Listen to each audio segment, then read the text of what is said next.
De volta com o Educador em Entrevista, recebendo aqui o Samuel. Gratidão pela participação conosco. Boa tarde. Boa tarde. Samuel, falar um pouquinho, né, do nosso cinema aqui, com uma perspectiva agora da execução da Lei Paulo Gustavo, né? Queria que você falasse um pouquinho do que foi o projeto e o que vai ser oferecido. Vai ser oferecido a partir do dia 2, a sessão das 19 horas é grátis para qualquer pessoa que chegar lá.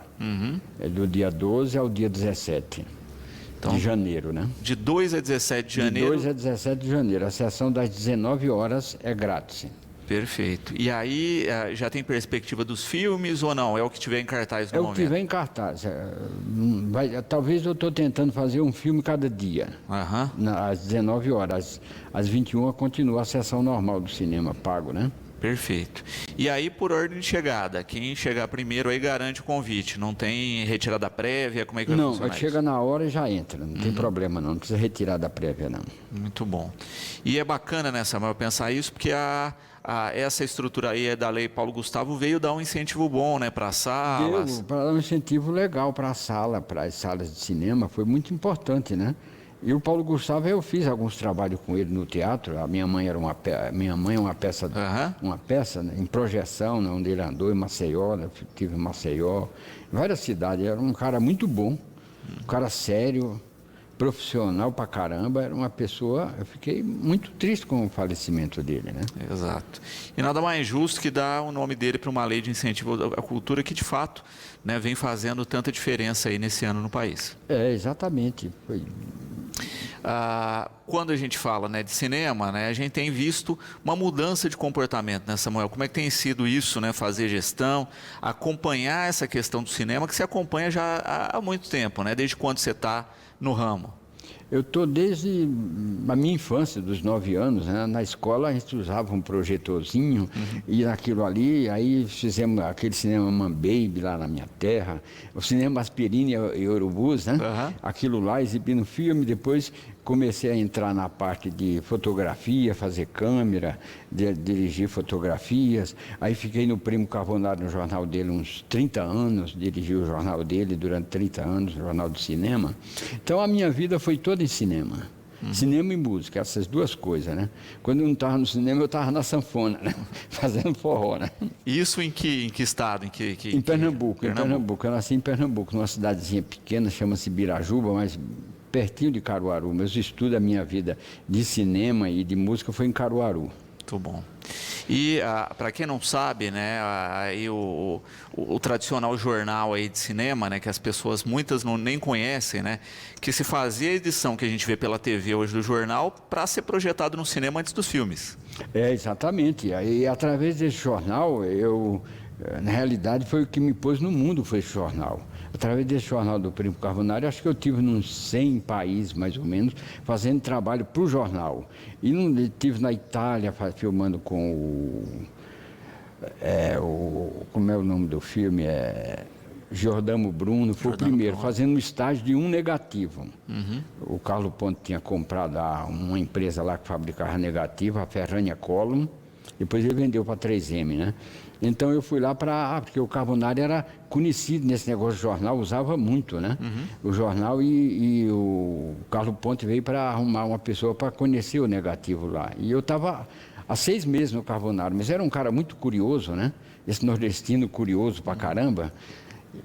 Aí ele me falou, não, você vai, o nortista vai com você. Aí eu fiquei lá 3 meses, né? Conhecendo aí a tecnologia. A tecnologia, com um diretor de fotografia muito bom, estouraram. Depois daquele filme, ele ganhou 3 Oscars, né? Apocalipse Now, Redes e o Último Imperador. Muito bom.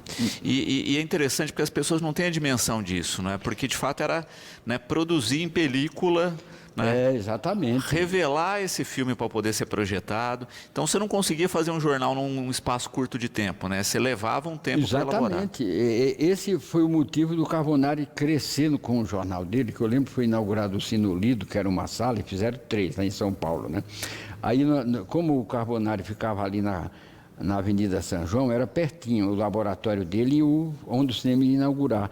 Ali nós conseguimos fazer quando estava entrando as personalidades, o governador Laudo Natel, a esposa, a gente filmamos e foi exibido na inauguração do cinema esse documentário já com áudio e já pronto, né?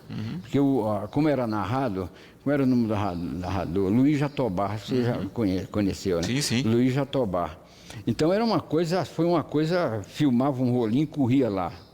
Revelava e montava, lá ele tinha um laboratório, né? Revelava e montava o som, o áudio já estava pronto, né? Depois só mixou e foi no... Aí aquilo estourou em São Paulo, né? Aquilo foi um sucesso tremendo, né? Filmou e já está aparecendo. Agora a turma está entrando no cinema, entrando para ver a inauguração do cinema, ninguém esperava aquilo, né? Exatamente, exatamente. Não é? E é bacana pensar nesse histórico, né, Samuel? O quanto que mudou a rotina dos cinemas, não é? A própria produção nacional mesmo, né? Que infelizmente se acompanhou toda essa saga aí de altos e baixos, não é? Exatamente. Depois que eu entrei no cinema mesmo definitivo, em 72. Eu vi o cinema quebrar umas 4 vezes. 79, 70, 75, acabou toda a sala de cinema. Porque acabou o Bang Bang, aqueles clássicos, né? Aí entrou um outro tipo de filme, entrou o Kung Fu, artes marciais. Aí entrou e segurou. Depois artes marciais, esses filmes de ficção, acabou. Aí foi uma tragédia, hein? Aí acabou o cinema, fechou tudo. A SUF vendeu todas as salas e foi embora a Havaí. Acabou as salas de cinema, que eram cinemas grandes. O Piratininga tinha 4.500 poltronas. Na mesma calçada tinha um outro universo, era 3.600 poltronas, entendeu? Era uma coisa de outro planeta, né? Eu lembro que em 72, 74 tinha aqueles musicais do Roberto Carlos, lembra? Né? Pantera Cor-de-Rosa, não sei o que lá, 300 km por hora. Eu vi exibindo eu acompanhei toda a exibição, o lançamento desse filme. No Cine Piratininga, a sala lotada, com mais de 1.000 pessoas sentadas nos corredores para ver, acho que era o Roberto Carlos a 300 km por hora. E mais 5.000 pessoas lá na praça, na avenida ali, para entrar na próxima sessão. Realmente. E é interessante a gente falar disso porque, né, ontem foi aprovada de novo uma legislação que fala da cota de tela. Né? Certo. Que muitas vezes as pessoas nem sabem disso, né? Quando a gente teve aí uma entrada mais forte do cinema americano, se perdeu espaço para a produção nacional. Exatamente. Né? Que não é só fazer o filme, né? É fazer com que o filme chegue nas pessoas. E agrade as pessoas. E agrade as pessoas, né? E aí, às vezes o pessoal fala assim, não, mas é que filme nacional não é tão bom, isso e aquilo, às vezes sem até conhecer, né? Acho que a gente deu um exemplo bom aí, quando a gente fala do Paulo Gustavo, o Minha Mãe é uma Peça, né? Certo. Sucesso absoluto de bilheteria, absoluto. Mas que se não fosse a lei de tela, talvez ele nem teria chegado ao público que chegou, porque garante aí uma veiculação mínima de filmes nacionais, certo, nos horários bons, né? Porque não adianta nada você colocar também horário alternativo que não tem ninguém pôr às 2 horas da tarde durante a semana. Exatamente, não vai ninguém no cinema. E as salas agora diminuíram, né? Suponhamos, os cinemas, não tinha cinema de 500 e 600 lugares naquela época, né? Agora não, agora quando voltou o cinema, naquela quebradeira brava de 78, aí entraram os complexos. A Cinemark foi a primeira. A Cinemark, a mulher lá era um casal nos Estados Unidos, em Nova York, que exibia filme ao ar livre, nos condomínios. Aí eles fizeram e criaram essa empresa Cinemark. Depois abriram o capital, tornou-se uma gigante, né? Então, aí eles começaram mais com salas pequenas, né? As salinhas para fazer experiência, salinha de 70 lugares, 80 lugares. Agora, com o advento da tecnologia, o cara fica em casa e vê numa TV, né? Numa tela de LED, coisa, não vai no cinema, né? Perdeu a graça o cinema. E, Samuel, é importante a gente salientar isso, né? Como você coloca, né? Os hábitos estão mudando, etc. E além da mudança dos hábitos, você está passando por uma transição aí que vai ser a entrega do prédio do SIAC pela administração e que vai ficar sem sala de cinema sem a cidade. Sala de cinema. E uma cidade sem sala de cinema é uma tragédia, sabia? Tem que ter uma sala. E agora não dá mais para fazer uma sala improvisada, uma salinha pequena. O Cine Batatais já estava improvisado, porque a tela não tem 9 metros de largura, o mínimo é 15 metros, para ficar uma imagem legal.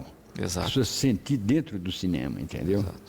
Mas você está com um projeto aí para pelo menos a gente não ficar sem exibição, né? Sem exibição, exatamente. Então a ideia é que a gente tenha uma estrutura itinerante. Uma estrutura itinerante, que eu chamo de cine voador, né? Que um dia está numa cidade, outro dia está na outra, outro dia já tem umas 20 cidades aqui, falou, não, tem que fazer primeiro aqui na minha, já tem interessado. Lá pro lado depois ali na saída para São Paulo, lá embaixo, Santa Rita do Passa Quatro, Brodowski mesmo, o cara falou, não, tem que fazer aqui, o prefeito lá, você conhece ele, né? Não, vamos fazer aqui, o primeiro lugar, eu falei, não, faz em qualquer lugar, a gente faz aqui, não tem problema, faz um dia num lugar, outro dia no outro. E aí com uma tela de dimensão e com a tecnologia que você tem hoje. Exatamente, e agora os filmes vão mudar. Eu acho que o futuro do cinema, eu tenho um sócio, uma empresa em São Paulo, a Soft Foyur. Ele trabalha só com jogos. O cinema agora é games, que é com a juventude que é. Eu já fiz alguma coisa em game com o Fábio, entendeu? Ele faz jogos só para fora, ele não faz jogo brasileiro. Agora que eu falei, nós temos que fazer um jogo para cá, né, mano? Você fazer lá para Cinemax, não sei para que lá, tá muito bonito isso daí. E aqui nós não temos nada. Mas é um cara bom de jogo mesmo, um cara nota 10, entendeu? O Arthur, né, parabenizando pelo trabalho, o Samuel colocando uma questão, né? Ao mesmo tempo que a gente tem hoje, né, essa queda de público, etc., do cinema, a gente tem um aumento de consumo de internet, né? E parece que o cinema não está entendendo isso, né? Então a gente tem filmes longos sendo exibidos e ao mesmo tempo cada vez mais a juventude assistindo coisas curtas na internet. Você acha que é o momento do curta-metragem voltar à cena? Eu acho que o cinema. Agora, não ser tratado como curta-metragem, ser tratado como um filme mesmo. Quem faz um curta-metragem, faz um longa-metragem, né? Se ele for bom. Então, esse negócio de curta-metragem, média-metragem, não, é um filme. Não importa se tem 3 minutos, ou se tem 10, ou se tem 20. Lógico, aí ele faz um e exibe 3 filmes. No cinema, a programação une, monta os 2 na hora de exibir e exibe 3 filmes. Para ficar 1 hora, 1h30, para acabar com esse negócio de, talvez essa curta-metragem dá a impressão de uma coisa menor, não só no tempo, mas na qualidade. Exatamente. E tem muitos curta-metragistas por aí que faz cada filme que eu fico espantado. Sim. Na Paraíba eu tenho uns 10, mais ou menos. Mas é filme de qualidade. Mas está na cabeça, não sei de quem aí, de uns elementos, falando ele é um filmmaker. Não, sim, todo mundo é filmmaker. Sim. Todo mundo não, e o curta-metragem, você teve uma importância que, né, todo grande diretor, todo grande produtor de cinema, enfim, né, a cadeia produtiva inteira, normalmente começava com curta. Começava com os curtas. É o caso aquele ucraniano, que eu exibi um filme dele aí semana passada, do Jovenko, o Eisenstein, começaram com curta-metragem. O outro que fez o Apocalipse, que até eu trabalhei no Apocalipse, sem saber quando o filme era o Apocalipse. Depois eu vi no cinema e falei, pô, mas eu filmei isso aí em Manilha, eu filmei isso daí, não sabia, né, meu?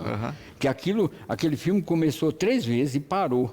A vez que eu estive lá, parou com um tal tufão, que eu falava que não era tufão, era uma trovoada, a turma dava risada da minha cara, né? Como é que era no tufão? Olga. E eu falava, a Olga tá chegando, Olga, vamos rápido, Olga. Mas que Olga? Quando é que essa atriz vai chegar? Aí o cara falou, não, tufão.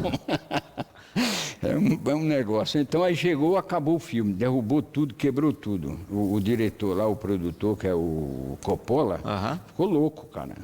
Aquele cara quebrou 3 vezes. Mas quebrou. Ele agora está fabricando vinho lá o vinho com o nome dele. O vinho, até vendo no Magazine Luiza pela internet, né? O vinho dele. Mas ele vai voltar, vai fazer outro filme, né? E é importante a gente destacar isso, né? Quando a gente pensa na estrutura da produção mesmo, né? Você tem produção cinematográfica de ponta no mundo inteiro, né? A gente tem essa referência muito dos americanos, mas você pega a Índia lá com Bollywood, certo. Produz muito. E agora tem a Nigéria, Nollywood, produz 10 filmes por dia. Exato. E com consumo, né? E com consumo, exatamente. Aqui a gente percebe essa questão, né, do curta e etc. A gente tem grandes festivais de curta, né, com qualidade. O próprio cinema tinha um hábito, há um tempo atrás, de exibir. Você entrava na sessão, você assistia um curta e depois o longa. Era no tempo do Carbonari, na época da Ampla Visão. Tinha isso, tinha 2 curta-metragistas bons, era o Primo e o francês, esqueci o nome dele. Então a gente tinha esse hábito de, né, ter um aperitivo antes, né, ter um curta. E muitas vezes o curta é melhor do que o longa-metragem que você assistia depois. Exatamente. Eu filmei um longa para um curta, a empresa do Carbonari, mas a produção era do Canal 100. Você lembra dessa Canal empresa? 100. Do Canal 100. Era uma final de campeonato do Flamengo e não sei quem lá. Era o campeonato brasileiro, acho que era taça de prata, taça de ouro, sei lá. Era um negócio desse, 73, 74. Eu filmei no Maracanã com 220 mil pessoas. Foi o público do Maracanã naquele jogo. Quando foi 10 minutos, o cara do Flamengo fez um gol, o Maracanã tremeu. Eu desmaiei lá em cima da grua. Eu tremi, eu desmaiei, apaguei um segundo, 3 segundos lá. Eu estava fazendo com a câmera para fazer um comercial para o Pente Flamengo. Tinha um Pente Flamengo que era vendido. Puxa vida, aquele curta, vamos falar assim, aquele curta explodiu no cinema do Brasil inteiro. Exatamente isso, né? A gente tinha essa qualidade de produção. Tinha qualidade de produção. E pensando nisso enquanto indústria, né? Que emprega muita gente. Muitas vezes a gente vê crítica de algumas pessoas ao incentivo à produção cultural, mas não se entende o quanto isso, né, emprega e o quanto gera recurso. Gera recurso, exatamente. Porque é uma cadeia produtiva que vai da equipe que está relacionada à produção, transporte, hospedagem, alimentação, tudo, né? Tudo. A cadeia produtiva é muito grande. Para a gente reforçar aqui, né, Samuel? Pessoal que acompanha aí, tem um pessoal que já acompanha as redes sociais do cinema, né? Que é por onde normalmente aí acompanha a programação. Você sempre está colocando nos grupos também. Sempre colocando, né? Mas vale destacar que a partir do dia 2, então, em janeiro até o dia 17... É grátis, a sessão das 19 horas. Pode ir lá levar família, amigo, todo mundo para curtir um filme legal. Exato. Entendeu? E aí, você vai colocar a programação diária ou semanal desses filmes para as pessoas saibam aí o que vai estar disponível. Sabe o que é que vale. O Facebook do cinema, todo mundo tem. Aqui tem, acho que é 9 mil a 10 mil seguidores no Facebook, pessoas que seguem, e seguem mesmo de verdade, entendeu? Acho que tem 9 mil pessoas que seguem mesmo, que vê. E fora a página do WhatsApp, né? Ricardo aqui, parabenizando pelo trabalho, Samuel, e perguntando, né, a gente falando aí desse teu histórico aí de cinema, desse tempo todo aí de produções, não é?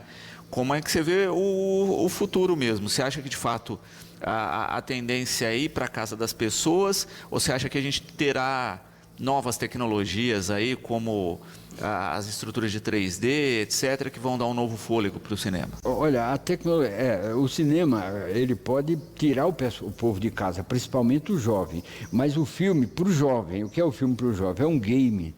É um filme assim, meio game, tipo o filme da Marvel.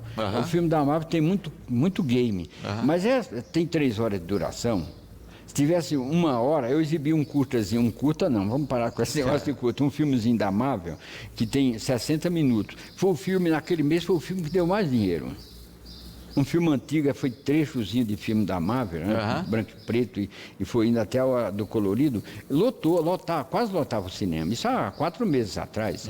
Por quê? Porque era curto, era 56 minutos. E a juventude, que tinha pessoas de mais idade também ficaram impressionados. Nossa, que filme bom. Então agora é a hora dos criadores de jogos se engajar nessa história do cinema, que é o futuro, cara. É o futuro, não adianta chorar. Exatamente. Com relação, né, à estrutura aí do cinema itinerante, a Márcia aqui parabenizando pela ideia, Samuel, e colocando aí que já aguarda ansiosa aí a possibilidade legal. De acompanhar o projeto. Obrigado, Márcia. Pode acompanhar que vai sair. O primeiro, eu já tenho um filme já quase pronto. Chama-se o Sétimo Universo de Urânia, porque a personagem chama-se Urânia Perrone, é uma atriz. Ela é a personagem. Então, eu estou passando um teaser lá, de vez em quando eu passo um teaser, com os personagens já estão criados. Foi o Fábio que criou para a Zinemax. Mas como os personagens para o Brasil é dele, eu vou usar as imagens dele, os personagens dele, né? E o A Casa Cinemark já tinha me autorizado a usar no tempo do Robert Altman. Depois ele vendeu a Cinemark para a Microsoft. E ficou lá na Microsoft, mas agora ele faleceu, pronto, morreu o homem. Ficou só a esposa dele, a Mulher Maravilha, aquela antiga, né? A Linda Carter. A da série. E a ideia com esse cinema itinerante não é só exibição, é também pensar em produção. Em produção, eu estou pensando muito em produção, entendeu? Porque eu produzo filme, eu não produzo nada que eu não tenho dinheiro, mas arrumo um grupo de pessoas para produzir e exibo os filmes. O cinema começou assim, né? Você sabe muito bem disso. O cinema era assim, os caras produziam, criaram aquela empresa que hoje é do Tom Cruise, o Night Darts, era assim, eles produziam e exibiam o filme. Sempre teve essa... Depois que criaram a estrutura de distribuição, aí que muitas vezes matou o cinema. Matou o cinema, porque que aí criou... muito filme bom acabava não sendo distribuído. Não sendo distribuído, é igual aquele filme que eu exibi aí, como é que é? O Som da Liberdade. Aquele filme estava na Disney há 3 anos lá e engavetaram o filme. Um filme legal, muito bom. E não tinha espaço de veiculação? Não tinha espaço, porque não sei, né, qual que é a política que eles têm lá, né? Mas exibir os filmes da Disney, mesmo com a Disney entra de produção junto, que é o caso dos filmes do Caribe lá, do Johnny Depp, né? Sim, sim. Que ele produz, aquela outra moça que produziu outro filme agora, também até processou a Disney, porque... sei lá, exibiram o filme na televisão, e, aliás, no cinema e do streaming. Queimou o filme dela, né? Sim, sim. Samuel, eu quero agradecer imensamente a presença, né? Deixar aqui sempre o espaço disponível para a gente falar aí do trabalho e esperar realmente isso, né? Que a gente viva aí uma nova fase, que agora essa legislação aí que garante a exibição de tela para os filmes nacionais dê um novo fôlego aí, né? A gente volte a ter aí filmes com milhões de espectadores, com produções nacionais que tem qualidade sim, mas faltava esse espaço, e espero aí que a itinerância, não é, de fato dê certo, mas janeiro aí a gente divulga um pouquinho mais essa exibição aí da Lei Paulo Gustavo, tá certo? Que é merecedor o Paulo Gustavo. Viu? Exato. Merecedor de verdade.